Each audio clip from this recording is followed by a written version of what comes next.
y'all. It's Dalanie. And it's Katie, and this is Classically Black Podcast, where we talk all things classical music and being black in the profession. With trap beats playing in the background. Guten Morgen. Hey, y'all. Hopefully it's some new people here. We had a week. We had a week. I was like, on Twitter, I was like, the reason why I said 25,000 is because I just be so in my head. I went to the analytics to see like how many accounts saw the video versus like how many people watched it replay, right?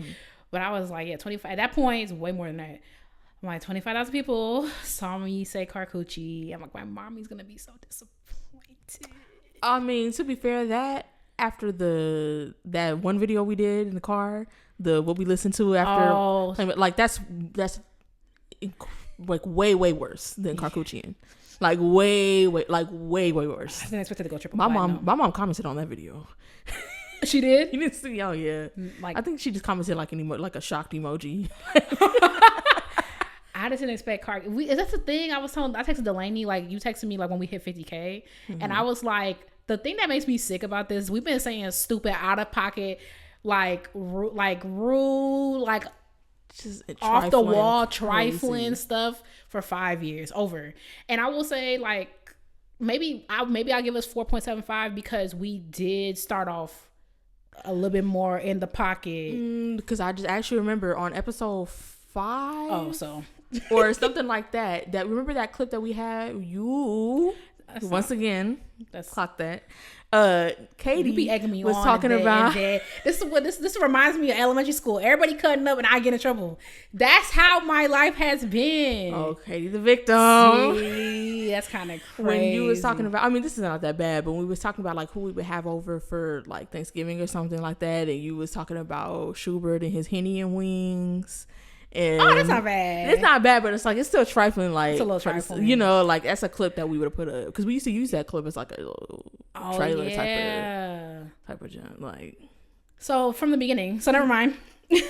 Dang, we gotta do a react to our first episode though. That'd be cute. We was gonna do that for our 5th anniversary, but it was too much. Maybe because I remember reacting or re-listening to that one. It's just so loud. It's like we didn't know how to use the mic. We were way too excited. I mean, it was cute, but like. I remember one time, I just don't remember like when Peyton texted me and was like, so y'all have gone completely off the rails. I just don't remember like where that was. I know it was early. I know it had to be like in the 40s or 50s.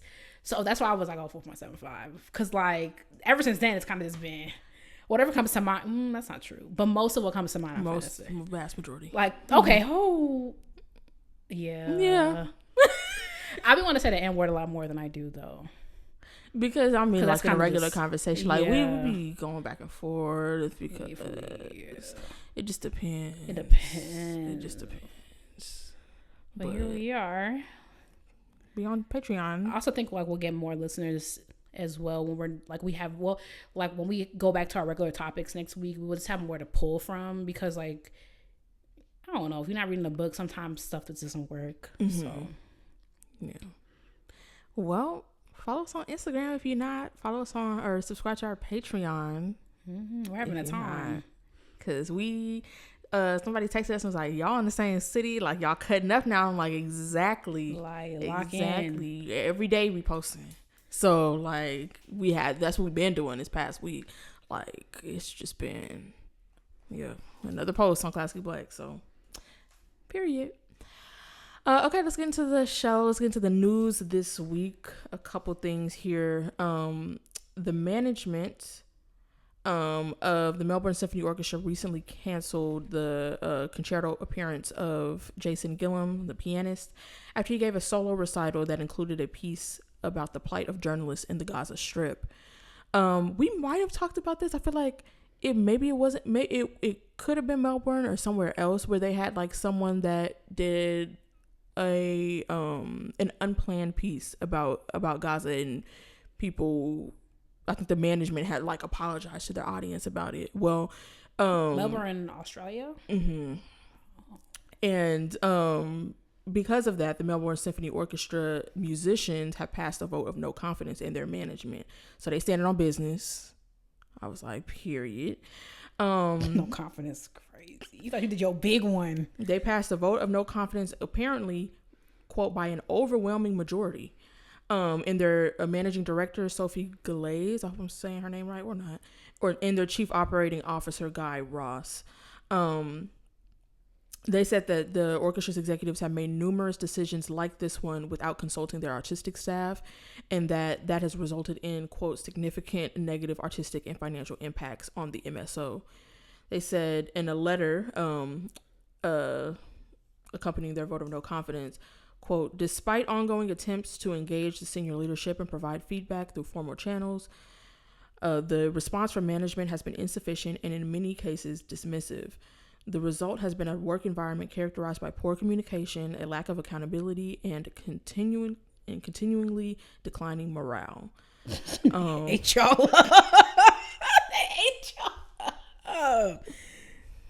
And they said that was the straw that broke the camel's back, or the koala's back. Yeah, probably. Oh, that's actually not that many straws. The kangaroo's back. Yeah, you see them when they be.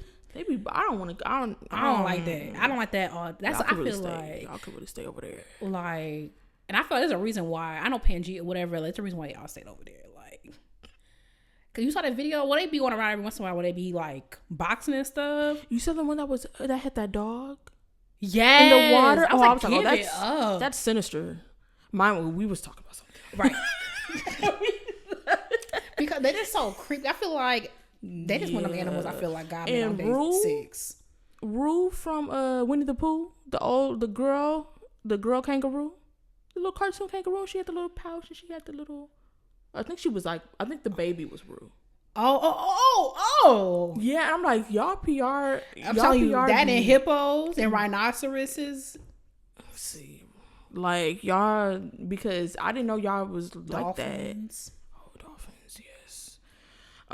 It says that the MSO management has now admitted that they made an error in removing Gillum's performance, and they are looking to reschedule his planned concerto appearance for a later date. The orchestra also released a statement a couple days ago saying that they will conduct an independent external review into the policies, procedures, and processes following this week's decision to cancel the concert of Jason Gillum.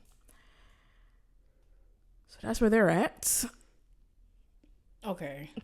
Because okay, girl. Yeah, I don't know. Okay. Because you didn't. Yeah. Because they said the orchestra was like, yeah, okay, y'all wouldn't have done all this, go back around and been like, oh, and then also like y'all don't have no board. So all the board sat around and was like, you make decisions like that without a board? I don't really know. Wait, which decision? Like the one to cancel the concert? Oh, probably. I was in like, I know a bit about how orchestras run, just like from some of the stuff I learned, but like not like nitty gritty like that. And also another country, I don't know if it's different, because they call somebody their managing director, and I'm like, that's their executive director or their CEO, I guess. But Australia been flying under my radar because I forgot like they're bigly racist over there. I mean, it tracks, but I just forgot. With all that Olympic stuff, I was like, oh, yeah. Y'all be doing y'all big one. Dang. Well, in some better news for orchestras, the Pittsburgh Symphony confirmed a new trade agreement with their musicians. The board has successfully concluded negotiations with its players regarding a new trade agreement, which runs over the next 3 years to the conclusion of the 2026-27 season, and will come into effect on September 2nd of this year. It includes a pay increase of 12.6% over those 3 years, and it also includes more provisions for parental and family leave, extended medical leave, and disability insurance provisions, and more financially sustainable health insurance policies for the organization. So it's not all bad. I feel like we'd be hearing like orchestras, they be shuttering and nobody making no money, and people gotta have a business on the side. So it's nice to see musicians getting a pay increase. And also I remember when we was talking about that strike, the Chicago Symphony strike just a couple years ago, and how they was cutting people's health insurance off in a freaking pandemic. So like, I'm glad they're adding building more protections in for musicians, because that's kind of insane. This makes me sad that it's like the Pittsburgh Symphony and not like whatever smaller Ropa Symphony. You're right. It's like, because it has to y'all went in there and was okay. How can we chop a little bit off this $12 million, $50 million endowment, whatever they got, versus like other orchestras like scrapping money together there just to like break even, if they are even breaking even at the end of the season. So happy that musicians are getting paid more, but it's like we've seen like, what was other orchestra? Was it LA Phil, or there was another orchestra a couple months ago that also got to think that we're gonna make more money. I think Philadelphia. So it's like, I'm happy, of course, but it's like, what about the people in the middle? You know what I'm saying? That is a thing. A lot of the middle orchestras are disappearing, like, or really struggling to remain. Yeah. Like, it's like either you made it to the top, you doing good, you on your 6 figures, or you making 30K, 35, and got your thing on the side. Kind of insane. Like, this is hard. Insane. Good luck, y'all. And last but not least, the Colburn School just received a $16.6 million gift. We're talking about what y'all need $16.6 million for. Their conducting program, apparently. It's from the Nagani Foundation. I hope I'm saying that right. Write that down. Right. They got the way we're gonna call them, right? You write it down. I'll sharpen this with my teeth. Just kidding. Since y'all got money, they give to people who don't need it. Yeah, sharpen. You got to sharpen it. Mind you, it's a mechanical pencil right here. On the butt. No, we're doing it the hard way. Like, that's our problem. Yeah. Oh, shoot. See. All that. The universe is always balancing stuff out. Just couldn't let her have our little moment. Like, right. Couldn't just let me win. Gotta keep you humble. That's insane. Okay. Well, the Nagani Foundation is giving that money to endow the Nagani conducting program. It's the largest gift ever made to a California institution by the Nagani Foundation. And the funding will support the continuity of their conducting program, which was founded in 2018 to provide a select group of students known as Salonen Fellows, because Asapeka Salonen is their head of conducting over there, to prepare for international careers under Salonen's direct mentorship, which is also why I'm like, I feel like he's coming back to LA, because I mean, he wasn't that far. He was in San Francisco, but he's leaving San Francisco. He was former LA music director. Gustavo's leaving. All you gotta do is go across the street. Like, it would be a safe choice. I'm interested to see what they finna do. How old is he? I have no idea. Cause LA Phil be my guess is playing.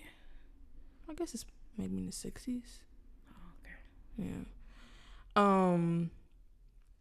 The Colburn School will also be able to house their fellows and make available to them Salomon's extensive score collection, which includes over 1,400 annotated orchestra scores from his career, including works by contemporary composers and his original compositions. That's something that should be honestly be kind of put in a museum. Like, yeah, it's really cool. In the upcoming season, the fellows are collaborating with a lot of major symphonies, including the San Francisco Symphony, Cleveland Orchestra, Orchestra de Paris, Chicago Symphony Orchestra, and of course the Los Angeles Philharmonic. So y'all getting y'all bag. Shout out to Kyle Dixon. He was in that program. Oh, for real? Mm-hmm. Okay, Kyle. Well, Black big excellence. Kyle, not the little one. But yeah, and Nagoni, like, come on, this sounds like it's for a certain group of people. So like, I'm finna call him up, see what he got going. Nagoni. Okay, I'm wrong. I think it's Nagani. I don't know what they. I don't know. I've never heard of this before. The prefix still works for me. They finna. All right, Katie. They finna hear me though. But to say I'm finna write y'all got money to give away. Like, let's go. What are we talking about? Like, let me hold $1. Y'all love philanthropy. I got a cause. Say, I got a cardinal that would love to be philanthroped. All right. So the intermission. That's it for the news this week. Sister. Why are we abruptly stopping the news? There's literally nothing else on the iPad. Oh. So this was actually the planned conclusion. Well, we're flipping the topic and the intermission. Oh, because... that's what you meant. Girl, y'all just be. What you thought I meant? I wasn't. I thought you meant you were flipping, like you was switching it with another episode, like you was gonna do a different. But oh, that's fair. But also, it's kind of not, because why would we do the alternate ending next week? I just thought you meant like you had a different intermission for this week and you chose to push that one to the next week and do this one instead. That's what I thought. But nope. Okay.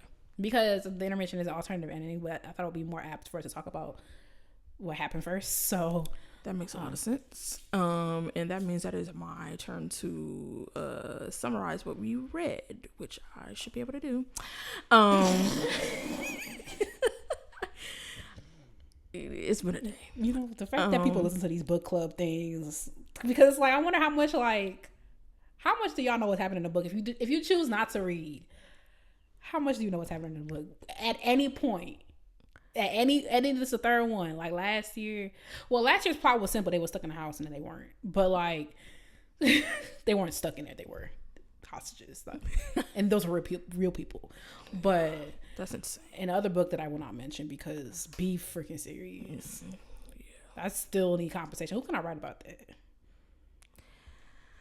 Well, this week we finished The Order of Things, our book. And yeah, I mean, where we left off.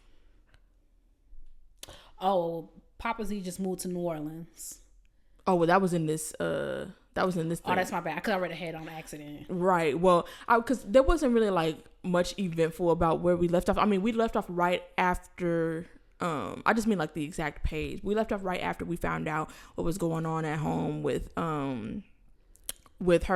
new friend at school, Asa, and how she was dealing with some home life stuff. So when we pick back up, I can tell. I feel like we talked about this last time. I could tell more so like the guilt for keeping Z's secret of like him having that trouble with his heart was getting to her. That was much clearer to me in this part than the last one. Like I knew she felt guilty, but like it really came to a breaking point in this last part. That's something that happened, and also we see more of like this new home life that April is having. Her mom's girlfriend has basically moved in. She's taking care of her while her mom is at work because, as Katie said, Papa Z could not bear to continue living there no more, and he abruptly moved back to New Orleans in this part. Also, we see a little bit more of April's growth in terms of like her relationships with the drums, her finally being able to play the drums at her own house and coming to a point where she's okay asking for lessons, and also going to her mom and Robin, who is her mom's girlfriend, took her to like this club to see this like this woman drummer, and she was like mad locked in. It was like wanting to go back, and so they was going back while her mom was at work, her and Robin. And then last but not least, her friend at school, Asa, has been missing school once again, and she tries to go there. April tries to go to her house and like see what's going on, and finds her there, and she's bruised up and all this type of stuff, and she tries to get Asa to come with her, and she doesn't go, and finally like April runs home and tells her mom like what's going on, and they Asa's pulled out of her home and put in a foster home with her siblings. Whew. So, and like that's one okay. And like that's it. Like literally that's the whole. Oh wait, no, and then she ends up going to that school that Z. She ends up going to the school that Z went to. You said that already? She did. At the end? Did we finish the book this week? Yeah. Yeah. She went to that school, like enrolled there? Yeah.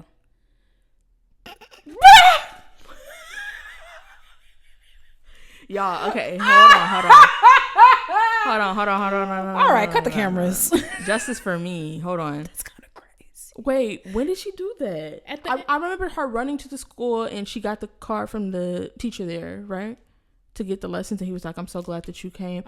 Oh, that group class was I thought she was taking group lessons. It didn't register to me that was at the school. Okay. I remember her taking the lessons, and I remember like, oh, why is she taking group lessons? She was in class. Yeah, at school. That did not with register. Mr. Sanders. Yeah, no. I remember her going and getting because she ran to Z's school and he sees her there and he gives her number, like, if, you're ready for this and all that type of stuff. And I remember her saying, like, oh, the class before me was doing this, and then I went in. I'm just also maybe because I took group lessons, like, it didn't really, I was like, oh, I didn't know other people did that. But, like, it didn't really register to me, like, as, like, oh, she's in school, because I didn't take bass class in high school or in middle school. But I did take it, like, as an after school, like, as in place of private lessons. So, like, it didn't register me that she was in school. I think it also probably said that, to be fair. I got, like, 2 hours of sleep last night. And I had to finish because I was not here. And I left my book here. So, I had to read the whole thing this morning. So, and then I took a nap. So. Well, we're here now. Yeah, we might as well. Well, yeah, tell me your thoughts. I mean, well. Tell me yours. Like, this is the last time I listen to these to do a book club. Like, we taking August off too. Y'all taking July, we taking August.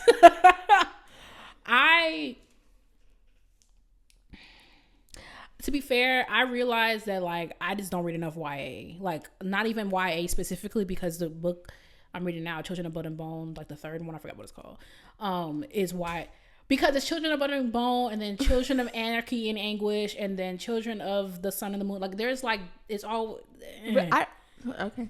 I literally don't know. I just know it's Tomi Adeyemi. It's a great book. She's a stellar writer. I just don't remember the name. That's so interesting. Continue. Oh, I don't know. Maybe I should go to the doctor. Because I'm also reading the book on my Kindle. I don't know the name of it. Never mind, Katie. It's perfectly normal. I'm reading the Order of Things. I just finished it. So I don't read enough middle grade is what I realized after, because I told Elaine before we said, I'm like, I'm so glad we done with this. Like, I didn't hate it. I just felt like it was so much stuff was unresolved. So much stuff was just rushed to me. Like, and I don't even know if it's even, and also, like, I always get like a little, ooh, am I right? Because, like, the reviews are glowing. Not to be fair, the other book we read, reviews are glowing too. But people are like, oh my God, this book is so amazing. It's good. And it's like, I just feel like everything was just kind of, especially towards the end, it just felt like it was just rushed. That's why I texted Dalanie. I was like, it's written in verse. And I was just like, I feel like he just wrote it in prose. You wasted all this paper, like, and it's like, I don't know, like, it was a fine read. I don't know if I would recommend it, because I read Wonder, which is a middle grade book, which ended up becoming a movie. That book was the book where my friend who was an English major, who was like, I was not a reader up until that point when I read Wonder, and she was like, you just haven't found the right book yet. What kind of books you like? I'm like, I don't know. She's like, well, read Wonder, and that was that's what got me into being a reader. It just didn't really, I just felt a little unfulfilled at the end, and kind of like, I guess, yeah, I don't know. I mean, I thought, yeah, it was fine. Like, it was fine. I mean, I would recommend it for, like, a kid. Like, maybe for grief, maybe. I don't know. I think it's a good book for teaching kids about grief. Yeah, teaching them about grief, about, like, you can also be, about going for your dreams, stuff like that. Because but did she even go for her dreams? She played the drums so little. Like, that was like a thing I realized. It's like, I don't think you understand how obsessed and to be fair, like, I was like, did I even like the viola because of the way y'all be acting? But, like, I was, when I was her age, I was so obsessed with the viola. Like, I was playing it every day. Like, I was on the computer, like, looking up stuff to play viola. Like, I was in orchestra at school. Like, and that was before, like, when I was April's age, I was not taking private lessons yet.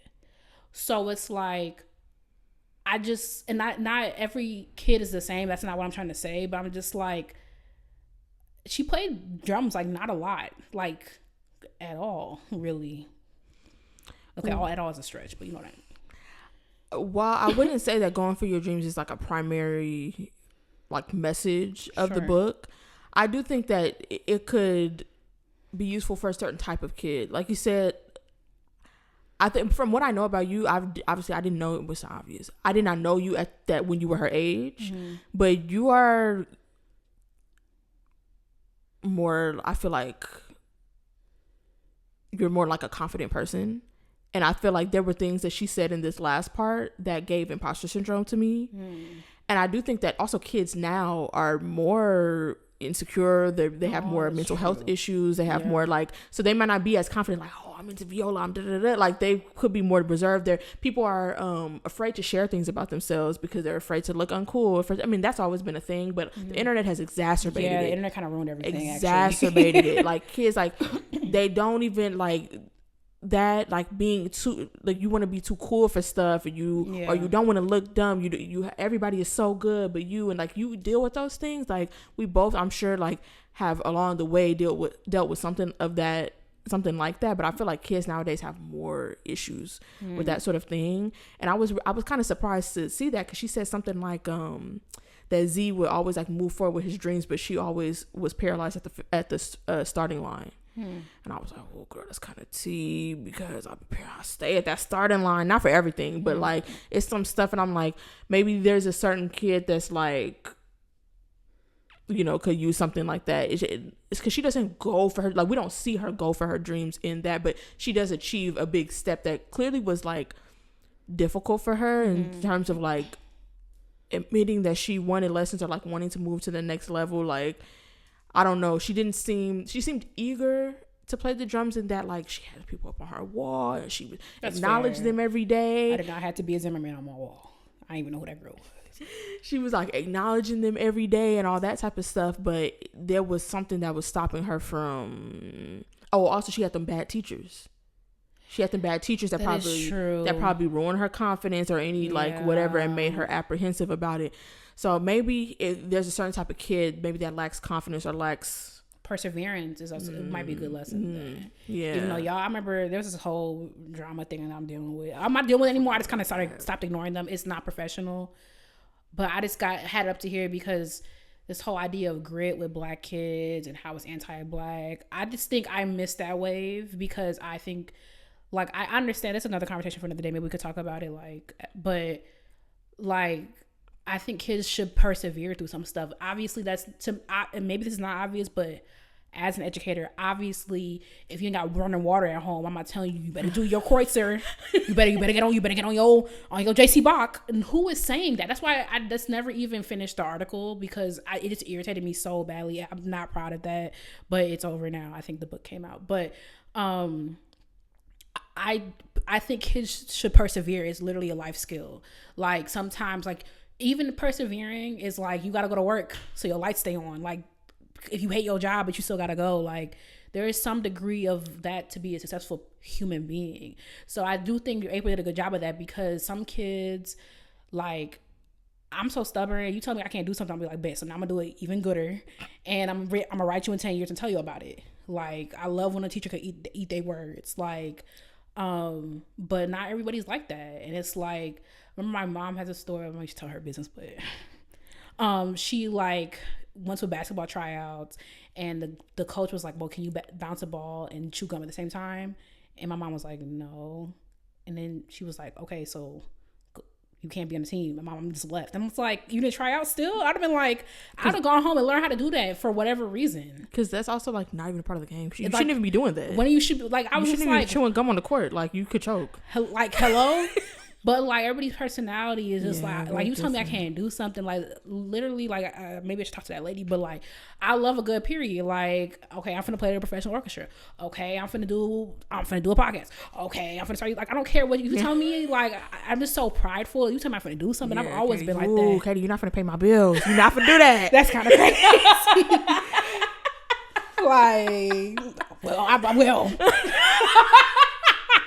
You could never do that. Ever. That's why, like, to a certain degree, like, if you know me in real life, this may or may not be funny, but that's why, like, I had Dalanie being rolling her eyes a couple nights ago, because I was, like, on my high school track team. And if you know me in person, that may or may not be funny. But I literally went to that gym. I'm like, there's something in here I could do. Oh, and I was like, oh, I could do shot put. Ain't a whole bunch of running. We still have to run a little bit. Ain't a whole bunch of running. All we do is lift weights and throw the shot. I was like, there's something in here for me. Like, so I know all kids are different. So it's like, yeah. And I was like, I'm like, because when I was on the Olympics, I was like, I forgot at least to be a little fun. It used to be fun. All right. Anyway. Yeah, I think one thing that stood out to me, but I made note of, is that I just think the adults in this novel kind of suck. Oh, yeah. Period. I would love to talk about that, actually. Like, literally, they're all bad except for Papa Z. Yeah. Like, we talked about the teacher the other week where she was like, all right, Buttercup, we'll go back to class. Right, hang in there. Or don't.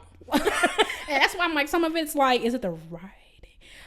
I'm not going to say too much because that man definitely chewed up my script last week. So I'm going to shut up. But I'm just saying, like, is it the writing or is it the characters? I don't know. Because that was that teacher. It was a one teacher that, like, the reading teacher would be weird to me sometimes too. And then, because y'all like, shut up. I'm just like, oh, whoa.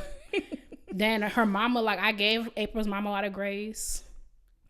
But it's still, I said it last week, it's still something that rubs me wrong about, like, all of a sudden, now that your girl is here, now she can play drums in the house. I don't like that. Mm-hmm. I don't like that. I think Robin is a weirdo because why are you touching this boy's violin? You know, like, I just think everybody is a bad adult. And then Asa's, her parents, definitely. I feel like the teacher, you know, I always be like, well, what if? I try not to do that. It's so funny because I just listened to that episode of The Read with the boyfriend or the fiance that didn't do nothing. I just listened to that, so it's so funny. And I thought that basically, like, it was a situation where something happened to this girl and her fiance did not stick up for her in that situation. And I felt like in their responses, they was making a lot of like fan fiction about him, saying, "Oh, but what if he this? What if he that?" And I was like, that's a rare occasion where I am not doing that. In this book, when we was talking about the teacher, I was like, well, maybe that's the author describing how she felt at the time, because she did lose a friend to this. I'm like, maybe these adults falling short in their positions was something that she experienced. Sure. It's hard to tell in a book, like, are you falling short as an author, or is this like something like, because as a kid having to persevere, like, sometimes the adults in your life are not, we talked about this about your parents, like sometimes they do their best, it's not good enough for you, or sometimes like the adults in your life, they either don't know how to help you or they're not good at it. Yeah. Like, so I'm like, it could be that, but it also could be like, it just is truncated. Mm-hmm. You know, like, I feel like I'm a little less like irritated with how small it feels.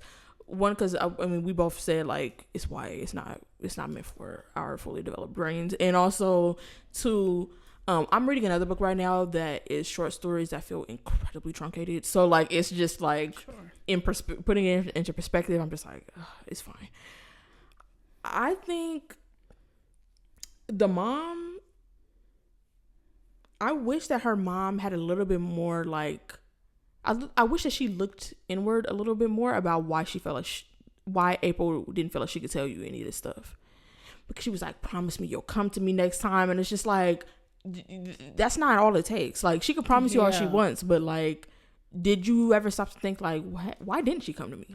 Also, that scene was just so irritating to me. Let me see if I can find it. When I know I tabbed, I was like, oh, when she was like, oh yeah, see, but delivering Xander's mail, that's Papa Z. What were you thinking? Not only is it illegal, why did you jump straight to that? Your daughter was slut. And I understand, like, kids need to learn lessons. That's not, it just felt, maybe, and I'm also biased because I already don't like the mama. I was trying to feel for her.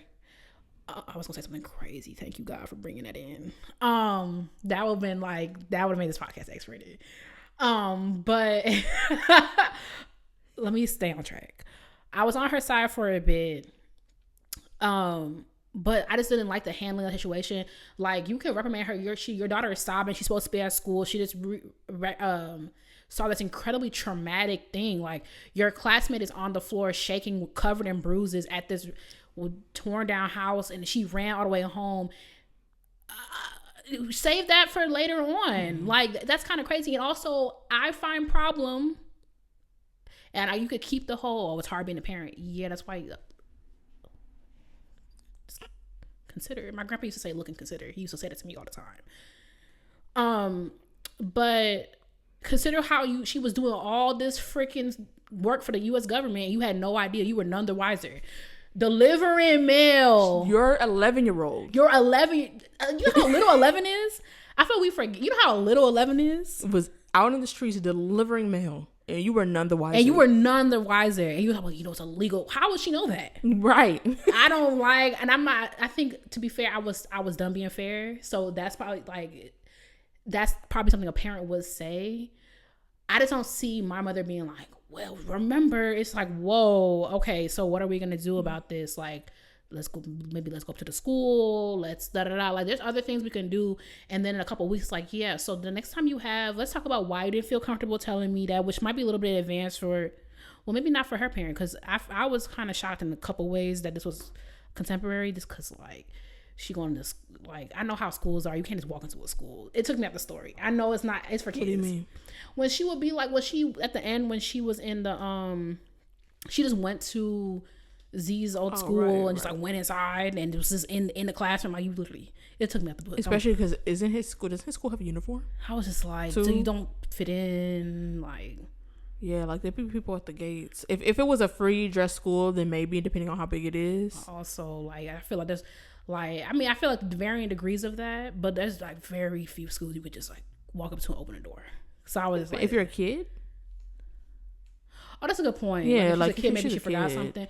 Maybe all my schools, even before, I never really lived in a time before mass shootings, to be honest, but like, even when I was, like, the doors are just simply locked after school. Like, it was after school. I forgot it was after school. Yeah, that's why I'm just like, I thought it was like during. And even during, like, even at my elementary school, all the doors are locked except for there's only one door you can go to.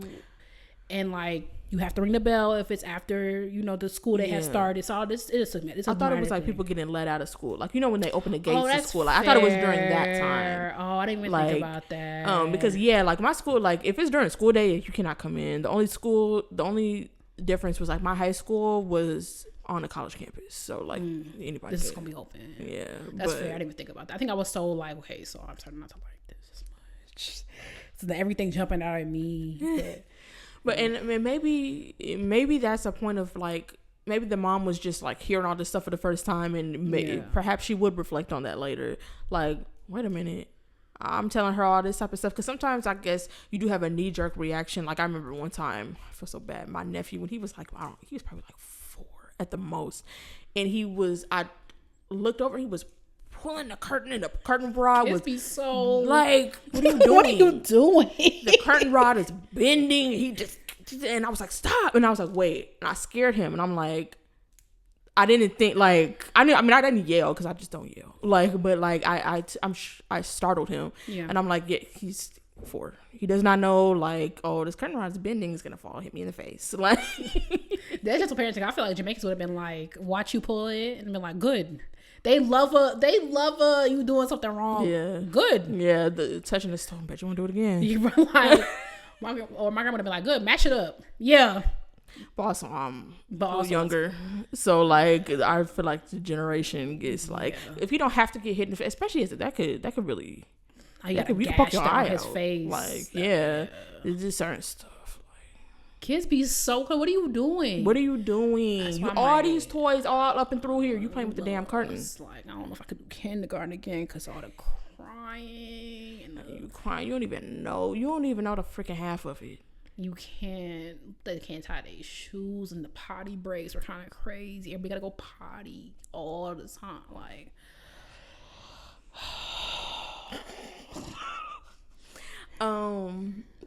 but yeah, so the mom, girl, and also they called you to her school. Remember when they found out that she wasn't at school, and you came and was like, okay, you good?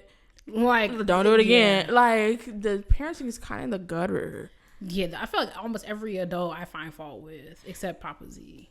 And then it also kind of pissed me off, because she was like, oh, make sure you tell me or Robin. And then it was like, when she said Robin's name, her face lit up. I'm like, so your daughter. That was insane. I was like, you know what? You got it. You got it.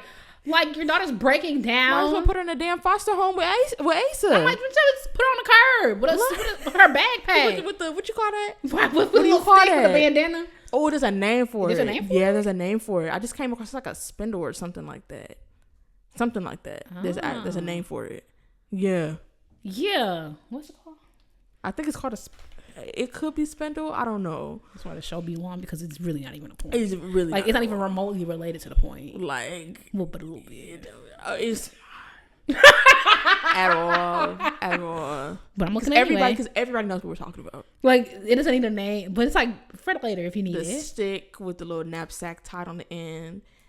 Who even thought of that? That doesn't even seem like just carry the bag. Maybe because it's like easier to carry, like back in the day. Just put on your. Well, while you're doing that, I'm gonna get into Robin. Yeah, her playing Z's violin. What are you doing? But yeah, so and also I'm like, the way that it happened in the story too also was not making a whole lot of sense because a bindle. Oh, I was close. Wait, let me make sure. Oh, it's a bit. Why is blackface? Oh, it's not blackface. It's not blackface. False alarm. A bindle. This made me want to watch Little House on the Prairie again. They used to Heddies. Well, I love me a little old show. Anyway, you saying? I do. Not too old. Like Gunsmoke is kind of crazy, but like Little House on the Prairie, Green Acres. It's so funny because for all my love of like old stuff, I'm not big on old shows, old movies. It just. I don't like them all, but I really could tuck in for a Jefferson's. I feel like maybe it's just like I'm interested in stuff that happened in the past that like actually happened. Like fair. Because just like in general, like because I also don't understand. Like to be fair, I don't remember. I probably have read historical fiction before. I just can't remember. Oh, you read the Grapeseed? What's it called? The Grapes of Wrath. John Steinbeck. That book sucks. Like just like y'all give him way too freaking much. Wait, that's what I'm saying. Like we gotta do an overhaul. But like I'm just like, really? I can't believe that's a whole like genre in and of itself, historical fiction. Like that's also insane. like the American Girl series. Weird American Girl girly. Not really. I think I probably didn't want to get into it because I knew some dolls were expensive. Oh my god. Expensive. No, it's crazy. My dad bought one, and bought me Addie, and I took it to school, and my mama told me not to, and it's brought Sierra Panic. Because I know it was her. And you know what? That's why I hate. There's no justice for children. Because I'm telling Mr. Minor, I was like, oh, blase. Sierra stole my doll. No, it was Sierra. She's the only one who knew I had it at school. It was in my desk. Now it's not. Well, you freaking think Colin took it home? You think, who else was in my class? Alejandro Mondragon. Hope you're doing well. You think Alejandro Mondragon took it? No. Sierra Panic took my doll, literally the only thing that nigga bought for me. And my mom was like, good. I told you not to bring it to school. I said I was going to buy Addie. I'm going to buy her today. Because you can't even get like the OG.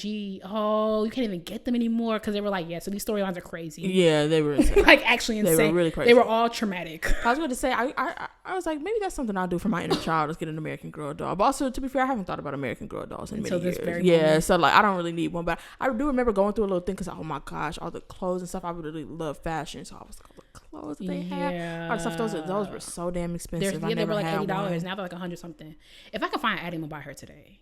Because I said I was going to buy a bag one day. And my mom was not buying it. She was not going. Because that's insane. It's insane. Like, no, it's actually insane. Like, and I remember they had the thing at FAO Schwartz or you see that FAO Schwartz or the Toys R Us where they had the American Girl like area, whatever. They had the Cabbage Patch area, like all this stuff. I did have a Cabbage Patch Kid. I had a Cabbage Patch Kid. But yeah, what was I talking about? Okay, we were talking about Gunsmoke and then something. We were talking about old shows. Why was we talking about old shows? Oh, we talked about historical fiction. But before that, we were talking about historical fiction. This is insane. We always get on a tangent of a tangent of a tangent and can't even remember why we was talking about historical fiction. Are you like this with other people? Girl, you know I talk to as little people as possible. So okay, because I'm trying to realize I'm the problem. Because these are my conversations with everybody. I have to see. I feel like I do because sometimes I don't think in a straight line. So I'll be like in this and this. I don't think in a straight line at all. And we just be so and I together. love when we get to explore everything and because we could always come back. That's how I think. But right now we having a problem coming back because you was talking about. Oh, you was talking about the bindle. The bindle because we were saying, see, brought it back because her mama don't like her because why would you smile And Robin, the mention of Robin's name, what is she doing to you? So the Bendel historical old shows, I like history, but I don't like history that's not true, or like, you know, like fiction stuff, and I don't understand. So I might try something, but it's so interesting to me that it's a whole genre in and of itself. Like I understand like it's fiction and it's from before, but like dang, it's really like a thing. Like for real, that's kind of crazy to me. I didn't even think about how crazy that is. Like, it just seems kind of niche, but it's not. But and also like, is everything historical fiction? Like, and also like what? I also want to say like what makes it historical fiction? Like, how? Like, at what point is it historical fiction? In the 70s? That was 50 years ago. I was just about to say like it's but also where's more? Where is the cutoff? Because is Scandal historical fiction? Because like he wasn't a real president, but it kind of like. You know what I'm saying? When is it set? 2010s. Oh, I thought it was about time period. Because every time I see historical fiction, it's like they in the 1800s, they in the early 1900s, something like that. Okay. Oh, but you talking about like... At what point does something become like it's insecure to historical fiction? That's a little different. Because it's not like, it's like slice of life. But like something like Scandal. Oh, I was fully thinking something like... I was thinking about the time period that it's set in. Oh, what were you thinking? Like fictionalized events or fictionalized ideas, like like historical, like stay in school, like because historical fiction would be like Bridgerton, technically. But then it wouldn't but Scandal wouldn't be. You see what I'm saying? I don't know anything about Scandal. Scandal is like... or Bridgerton. Really. I just know Bridgerton because of the time period that it's set in. So there's a cutoff time. But I don't know. I'll have to look it up. But for me, historical fiction has always... I have always interpreted historical fiction as having more to do with the time period rather than what happened. Because like... Oh. The 2010s is not really history. Like, that just happened. I mean, like, technically, like, it will be history, but, like, every time, I just feel like I just saw a list, because I get, you know, like, publishers, like, I'm on the emailing list, and all the historical fiction stuff, like, it gave, like, 1800s. It gave, like, that. Oh. You know, like, I thought it was just, like... I thought, like, history is, like, anything yesterday and back. Because you know how, like, you take a history class, like, AP US, and it's, like, there's that chapter that's, like... 1990s until now, you know what I'm saying? Yeah, but I think that's like two different types of history, like because like things can happen today that are historic, but like I think it's like a context thing, like, and then when you're learning history, like you're learning about historical events, things that made history. But when I'm thinking of like historical fiction, I'm thinking of like it has like kind of like what do you call it, like playing period music. You know, like we can play, there's a difference between playing like Mozart in a regular orchestra versus playing Mozart in an actual like a period ensemble, or like Bach in a period ensemble. Like it has more of the characteristics of that time period, and which is also, I'm like, is any book set in a certain time period technically historical fiction, or does it have to lean into that aesthetic? Because when I look at historical books that are listed under historical fiction, they lean into that aesthetic of like, it's very much like they're building out that historical element of it. It's very that like it's a big part of, I guess, like the way the book is marketed is the historical part of it. And I feel like that's the difference. Like, okay, that's wrapping around the classical music. Like, you wrapped it around because I was just talking.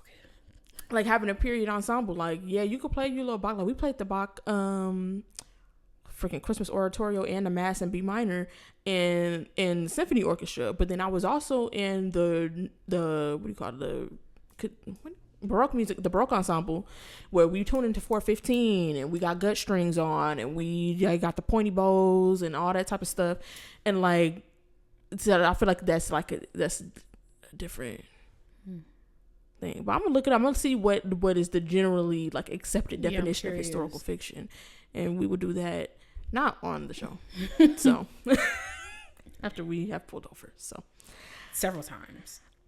What I was gonna say about Robin, I was gonna say that the way that was even in the story, like April, she said she woke up in the middle of the night to the sound of violin. So I'm like, so this kid is sleeping. This kid who's grieving a friend. Weirdo. It's probably a school night, and you decide to take her dead best friend's violin out and start playing it and waking her up out of her sleep. Are you crazy?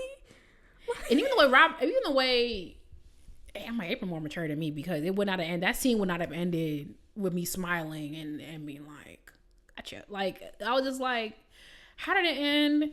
It was like her packing the violin up, taking it back to her room, and like it ended positively. I was like, oh yeah, because she started crying, and Robin was like, let it out, whatever. And then she said, and Robin was like, are we good? And she took the violin. April took the violin back to her room. She's like, if you take me back to Wally's or whatever, which is the club that she went to see that drummer, if you take me back there, then maybe we'll be good. You know, so like, but it was still kind of like, but I was just like, that's a weird thing to do. It's a weird thing to do. It's very weird. Mind you, he just passed away like maybe 3 or 4 months before. That's kind of insane. Weirdo. I just don't like that. And then like, oh yeah, I forgot about like her like taking her to that club or whatever before, like, so your mom doesn't know. And I'm like, so why are you taking this kid somewhere where her mom wouldn't want her to be, like, or she would be upset if she was actually there? And I'm just would she be upset? Huh? You think she would be upset?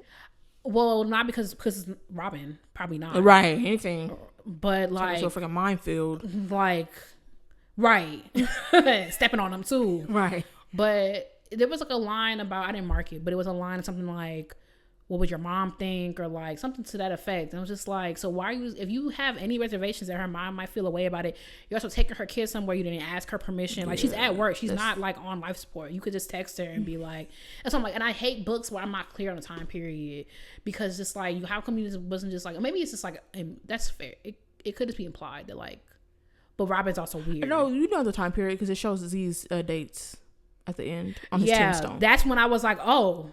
Because like there was some stuff that was like, so she just walking to these random schools and like delivering mail around town. I was just kind of like, I wasn't clear until that moment. I was like, so he died in 2022 is kind of insane to me, or whatever.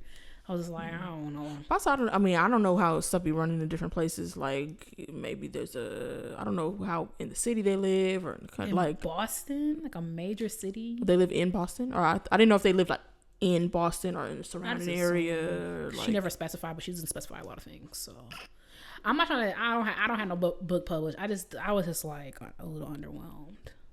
Yeah, I think it is weird you taking her daughter places. Like, I think the main issue was like her being out past her curfew and stuff. But like, y'all went there with her mom for the first time. Like, you could just be like, her mom knows that she wants to play the drums and that she loves drums and like whatever. You could just run it past her. Like, even like a story thing, like how come she never got to meet that drummer that she wanted to meet? Like, you are in charge of writing this book. You could just make her meet the drummer. And when she was talking about something about like, oh, you gotta find the right teacher, whatever, I fully thought that she was gonna get the lady teacher. They said something about finding like the perfect teacher or like whatever to like lead you to the whatever. And so I thought, since she wanted to see that lady so bad, she brought the sticks there for her to sign them. I thought that they was finna link up, and then you ran to Mr. Sanderson, and then he was kind of weird too. Like, I'm not trying to read into it, but like when he was like, I've been waiting for this moment. When she finally came to the class, I've been waiting for this moment since the day that Xandra gave me your thing. I'm like, why? Like, this is literally just a random girl who he was like, oh, she plays the drum, she needs to be taking lessons. You've been waiting for the moment since that point. You know, you never reached out to her. But also, to be fair, like, Xander probably talked about her a lot, you know. Oh, maybe I thought he meant like since the point that he introduced them in that one time. I could see, but also like, wait, I don't know. Like, I just maybe, but also it could be that thing. But again, I'm doing this. She didn't write this. That thing where like they see something in you, and like it could be that sort of thing. And like, not to be rude, but there's like even the way where April's written, the kids are different, like you mentioned earlier. I'm just like, there's nothing really remarkable about April. Like, she said every child can't. That's kind of crazy. But I don't know. Hold on, let me think. I'm not as like a child. Like, I would never be the child and be like, wow, you're unremarkable. So one of them first 3 teachers that they was talking about in part 1. But it's just like you have like when you open up that blinking cursor, you can make April whatever you want. So it's like, maybe he did see something in her that we didn't see. Oh, but she loves the drums. She does. I just don't understand. Like, he don't know her. And also, like, I could see him saying, like, I've been waiting for this moment since, or that would be kind of weird if he was like, since he died. But like, or like, it just could have been phrased differently, where it just seemed like weird that you would be anticipating this, just because like you literally met this girl like twice, and one of the times was at a funeral. Yeah, that's my point. Just to clarify, April's a great girl. She's also not real. But trying to clean it up, y'all. Yeah, gotta keep the image clean. It's already tainted by coochie. Yeah, I was about to say car coochie, to be exact. Yeah. But what was I gonna say? Dang, it's running my mouth, running and talking. Speaking of the mail, they go April. Sorry. All right. What did you just say? We was talking about how it was weird that he was anticipating that moment, and I think it could have been worded a little differently. You were talking about how you think she's a good kid. You were trying to clean up yo. Okay. What I was finna say is that, like, I just found like a lot of details just like unfinished, like, and that's why I was like, I think maybe I could read more like middle grade. I'm not really drawn to middle grade. And I know you're like, obviously, like, hey, you're an adult. No, but a lot of people do read middle grade. They're easier reads. I just did. Like, you want an easy read? Yeah, remember that book I just read? Not just. It was literally like almost a year ago, actually. Why do black people do that? You know that book I just read? Back in 2016. It was that romance book, and I was like, Is that middle grade? Yeah, it was definitely it was YA. Oh. And it was like, yeah. Because it was just, yeah, I just feel like, you just want an easy read. You don't want like a whole lot going on, like, but I was like, maybe I just don't read a lot of middle grade. I haven't read anything middle grade since probably like Wonder, probably, which was like 2014. But I just felt stuff was just like unfinished. Like, Asa was like, oh, I'm in foster care now. It's right. It's great. What? And it's like, even like the scenes between them are weird to me towards the end, because like, and it's like all of a sudden Ace has a lunch. Okay, she's in foster care, but I just didn't like the ending. I just thought the ending was just like everything was just kind of thrown together. I was already fighting. I wasn't fighting. I fought through the first book, but like I was already like a little like, okay, I gotta do this for Classically Black. So when I saw all that paper at the end, I'm like, okay. I was shocked when it was over. Like, everything was just like, okay, and then we played drums, and what was the purpose of Robin's character, now that I think about it? Maybe now I'm starting to get into my little overcritical bag, but I'm just like, what was the purpose of Robin's character? I thought Robin was gonna be the one to teach her to play the drums. Oh, Robin was the one who was able to get the drums into the apartment. But I'm wondering if that would have happened anyway if Z was gonna die anyway. That's what I'm curious about. But like, outside of that, maybe also Robin did expose her to that place where she found like whatever, and she, because especially Papa Z leaving, that was like her connection to music or whatever, and I guess Robin brings in that kind of new, because her mom don't know noise, nobody make her peep. Her mom just, also like, I just don't like that, because why have a kid? Well, I mean, there's a lot. Those students always break my heart, because like, you don't really even have a chance. There are parents, which is insane to me. Like, I don't want that violin playing. So why are they violent? I remember when I was preparing, because when I was preparing for Eastman, I was like, I'm going to Eastman. Like, I was the whole time, I'm like, that's the school I'm going to, period. So I was student teaching, and I would get home at like 6 or whatever, and I would practice from 6 to 10, like every day until I got my job, and then I burned out right before I went. That was great. But either way, I was practicing from 6 to 10, and my aunt was on the phone with me. She was like, so when people are trying to relax, you just play. And I'm like, yeah, because the people who live here, like, no, I want to do this thing. So like, my grandma, who my childhood bedroom sits like, kind of straddles her bathroom in her room. So you can hear me. My uncle, also his bedroom, because he moved in with my grandma. There's a lot of context for no reason. Anyway, his bedroom, also, he can hear me very clearly. And my uncle is, Carl is a lot. And he never said a word, because it's like, and my mom is also now, she's across the hall. and everybody know Katie wants to go to Eastman, so it's like, yeah, they just dealt with it. And I just wish more parents were like that. And I know it's like, oh, well, parents, like, they work hard. I'm like, so does my mom. Like, I just don't like when kids don't even get a chance. Mm-hmm. Like, you heard she had to go across the hall to some other dude's apartment to play the drums. Like, you know this girl likes the drums. Like, she don't got to play for hours and hours and hours. Like, just let her do her little thing, like, for 45 minutes after school, and then be like, all right, or like no drums after 9, or like no drums after 8. Like, I just feel like noise, not liking noise and being a parent's kind of crazy to me. Like, they're inherently noisy children. Yeah. And I feel like you, and like you don't, she's not in nothing else. Like she's not playing, she's not playing no sports, she's not in no art class, she's not in no nothing else, and she don't want to do nothing else. Clearly this is her thing. Like, yeah, kids can try different stuff, but like you don't have her trying nothing else. I just don't like that's why some kids just don't get a chance with the adults in their life. And it's like, I'm not saying her mom is terrible, but like she's not far from that. Because when Robin wanted to play the drums now, it's like, oh yeah, like what? Her mom is weird. Robin weird. They look, period. Birds of a feather. Like, I don't know. Hopefully they heard a new little school. I just wish. And I used to like movies at the end where we get like a little 10 years later type of thing. Like, I do like that.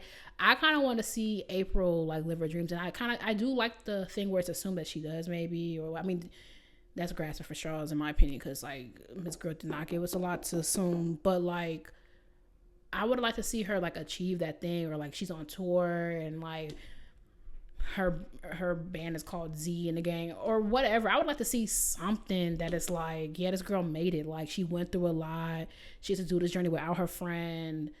Like, and it just like ends at this weird percussion class in the middle of the day, which is like not a thing, like literally in any school. So I don't know every school, but probably not. So maybe like an epilogue.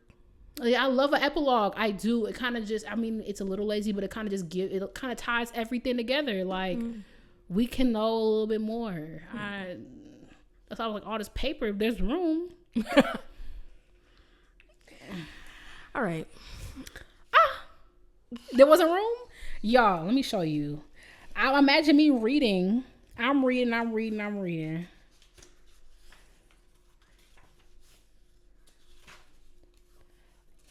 Okay, people watching, that's a lot of paper. This is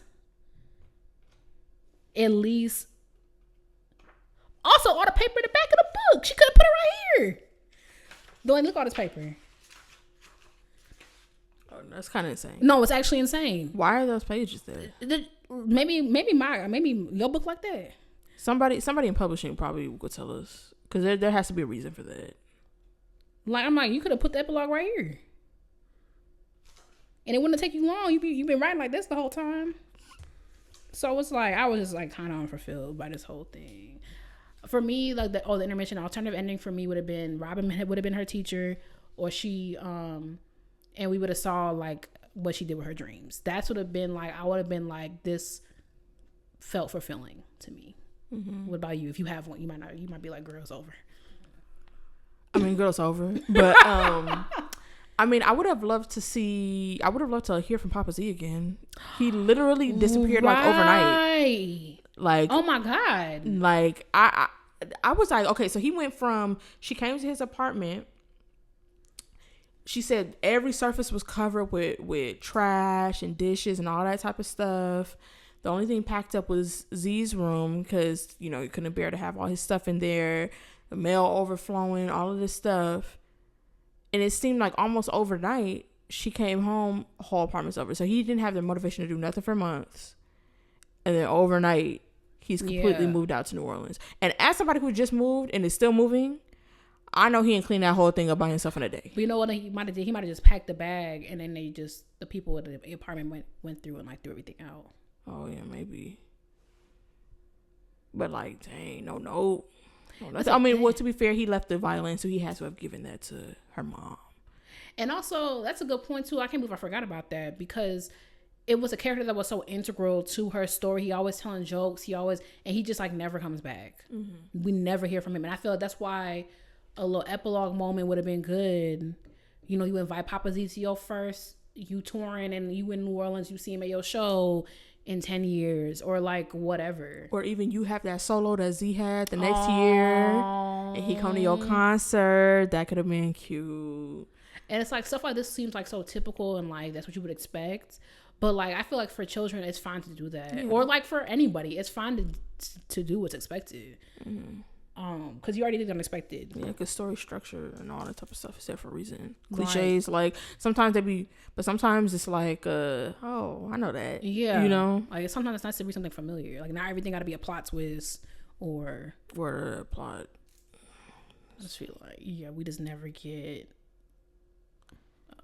a finish to the last. I don't know if acts work, but I feel like imagine watching a movie like this. You literally would have turned it off and been like, "That's it." You would feel like Act 3 is incomplete. You know what? After that first book, I'm just like anything. Like it's only up from here. Like it's only up from there. I would say. What would you rate this book?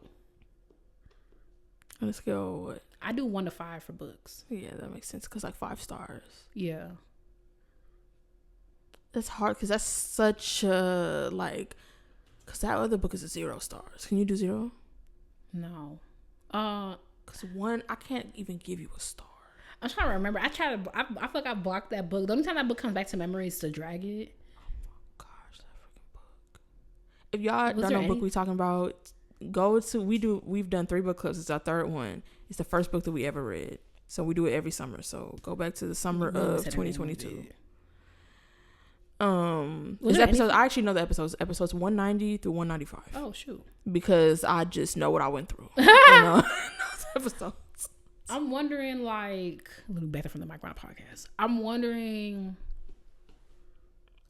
was there anything redeeming about that book? Anything? No. For it to be a 1? No. That's why I'm like, I can't. The only thing I can give you is the cover was cool. It was fine. Just knowing what was inside of it makes it worse. I will say I was doing updates on my TikTok, books about music, period. And I tried to do like one nice thing. I tried to like say something nice. And one thing was that moment where he was judging that competition and there was that one little black kid who didn't have the compass and like whatever. And I was like, that's my one like thing that I was like, oh, that's nice that he gave him an opportunity to play in the master class when he wasn't prepared. Nothing. There's not a and even that's not worth 1 star. But also I'm about to say, because if I remember that scene correctly, that little boy came out with a boombox. And that's what I'm saying. That book was so bad. Y'all are gaslighting us, talking about like, oh, it's so good. That book was so bad. You never knew what time period we were in. Why do you have a boombox? Also, there is not one, I don't care. There is not one scenario in which, not where I'm from, where I do violin pedagogy, that a kid will play at a competition with a backtrack. And I know like Suzuki has, before y'all get to typing and rolling your eyes, Suzuki has those little tracks that you can play with. However, comma space, those are for like you're at home, your parents are making dinner, we're gonna cut on song of the wind. That's not for the little recital. Wasn't he playing like My Heart Will Go On or something like that? What are we? Something like that. And like the only thing I could see is if he was raised by his grandparents, because my grandma definitely has like 3 boom boxes. So yeah, but like also, your teacher let that fly. Also, he probably didn't have like that's the only thing, and even that story is not worth 1 star at all, because there's like 300 pages of foolishness surrounding it. Foolishness, like tomfoolery, bare foolishness, like dilly dallying, tomfoolery. What's another one? I don't even know. Like all of the words. This book is hard because it's like, okay, on an overall scale or like a Dalani's so thorough. Because I'm like, for a YA book and this overall scale, because like it's really hard to put this on a, like especially because it's like I'm not the target audience. For a YA book, I'd give it 3 stars. For if I was giving this to like an 11-year-old, no less than 2.5. But just knowing since I've read, if I hadn't read that other book and I didn't know how bad a book could be, I would not like the then the rating would be lower. But just because I know how bad it could get, I can't, like, there's just so few, I can't put it near, like, you know, so I would give it no less than 2.5 stars. That's very interesting. So I would say maybe 3 stars for, like, if I was giving it to an 11-year-old, and then for me personally, maybe no less than 2.5. Because with every book I read, I keep a log in my everything journal about, like, every book I've read. This is all 2023, and I have a 2024 one, and it's like I rate every single one. So I just do it like independently. I don't like your when you said like, oh, in comparison to that other book, I just do it like, I don't know how to describe it. Like, I'm not thinking about other books when I rate it. So like, just thinking about like, how did I enjoy it? Would I read it again? Like, I have a column like, would I read it again? So like, this book's like a 2-star for me. Like, and I don't even know if I don't read enough YA. Because I think when I think about YA, like, there's like the levels to YA. Like, the YA that I'm currently reading is very good. But this to me reads like, you know, 11-year, like, middle school read. So it's like, even then, I just feel like, I don't know. It's very middle of the road for like a kid. I don't know if I would, because there's so many other books a kid could read. So it's kind of like, there's plenty of other ones. I don't know if I would recommend it to a kid, actually. I just didn't really care for it. I wouldn't recommend it, but I wouldn't like, you should read this. Sure. But if there was like, oh, like it's fine. Like, I saw I was at the Little Free Library the other day, and I saw Rolling Thunder, Hear My Cry. I said, that's a rite of passage for a Black child book. I can't wait to give it to my nephew. That one in the Watsons Go to Birmingham of that 1963. And Watsons Go to Birmingham, if I remember correctly, is middle grade.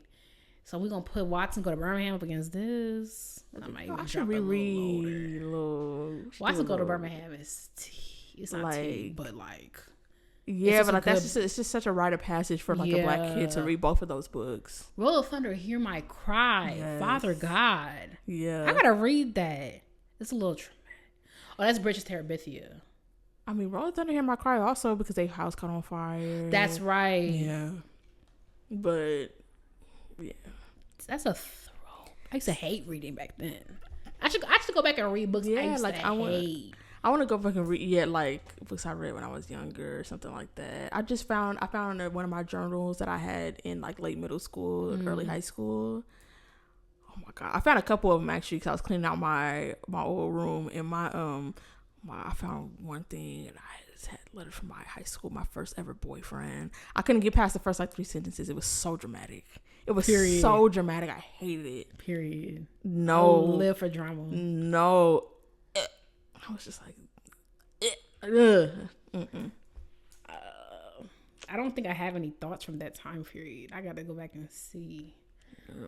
But I said that because there was a book that I read from the library when I was like in middle school that I could never remember the name of, but I remember kind of the plot. And it was basically, and I was like, oh, I should reread this book or something like that. I mean, I have plenty of other books to read, but yeah, it was basically like about this woman and there's a certain tradition, I think in some parts of India, when like you're a widow, like that you have to do. It was about that. I just remember really liking it then. Whoa, wait, what's it called? Keeping Corner. No, it's not that one. No. Okay. Well, no, was that other book? What was that book? Because there's another book that made me think about that. See, now books from my childhood coming up, and I'll never remember the name of that book, I don't think. Oh, but I remember, like, it was so weird. Not Keeping Corner. It was another book. The Girl Who Owned the City. I had an idea for a script, and then I realized, like, it's just a girl. Because you read The Girl Who Owned the City? Mm-mm. Where, like, everybody over the age of 12 died? Or maybe 19? And they all moved into a high school? That sounds terrible.